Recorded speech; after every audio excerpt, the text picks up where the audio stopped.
За Орхон аймгийн Баян Өндөрсмөн Цагаанчлут багийн танил захын ойр орчимдгээд 4.7 тэрбум төгрөг бол аймгийн иргэдийн төрчтэй хурлаар 22 онд батлагдсан. За үүнээс одоо энэ жил санхүүч нь бол 2.2 тэрбум төгрөг. За бас тендер худалдаа авах ажиллагааны хувьд жоохон бас гацаа үүсэж оролцогч компаниуд шаардлага хангахгүй байсан. Энэ төр жоохон удаашилтай байлаа. За тун удахгүй компаниуд одоо гэрээгээ байгуулад энд бол ажилдаа орно.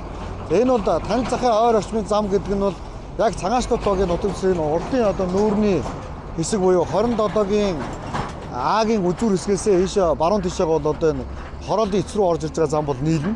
За мөн танил захаас бол одоо бас хойшоогоо яг 27 дугаар уламжлалгаа нийлнэ. Хүүхд залуучдын ордноос бас нийлнэ гэсэн ийм одоо төлөвлөлтөө ийм томоохон төсвийг тавиад бол зохион байгуулж байгаа. Ер нь Цагаанчлут баг дээр бол инженерийн шугам шилжээгээ бүрэн шийдээд авцамаа бүрэн шийдсэний дараагаар бол одоо энэ бас төлөвлөлтүүд хийгээд явах зөв юм а гэж харж байгаа. Ер нь бидний бас нэг алдаа бол одоо эхлээд нөгөө төлөвлөлтөө сайн хийгээгүй учраас хийсэн хөрөнгө оруулалт одоо буцааж одоо эвддэг, хэмгэлдэг те өргөө зардал болдог гэсэн шүүмжлүүд иргэдээс ирдэг учраас төсвийн хэмнэлтийн тухай хуулийн дагуу ч гэсэн ер нь бас тодорхой хэмжээний төсвүүдийг бол одоо бас сайн төсвөдгийн шаардлагатай байгаа. За энэ ажил бол ямар ч байсан одоо 22 онд хийгдэн 23 онд хийгдээд 23 оны одоо өдийд бол бараг дууснаа гэсэн бидний төлөвлөгөөтэй явж байгаа.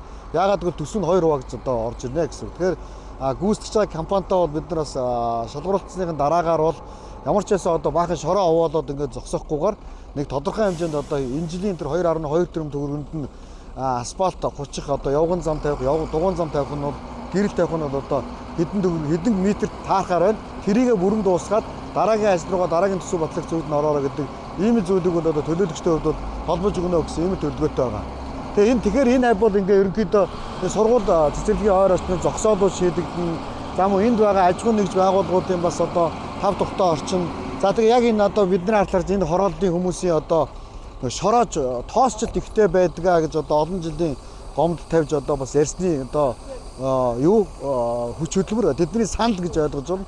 Тэгэхээр энэ 15 А дугаар гудамжныхан 27 А-гийн гудамжныхан одоо бас гаргасан санал нь бол одоо ажил болох гээд явж байгаа юм байна гэж ингэж бас ойлгож хэлэх хүсэж байна.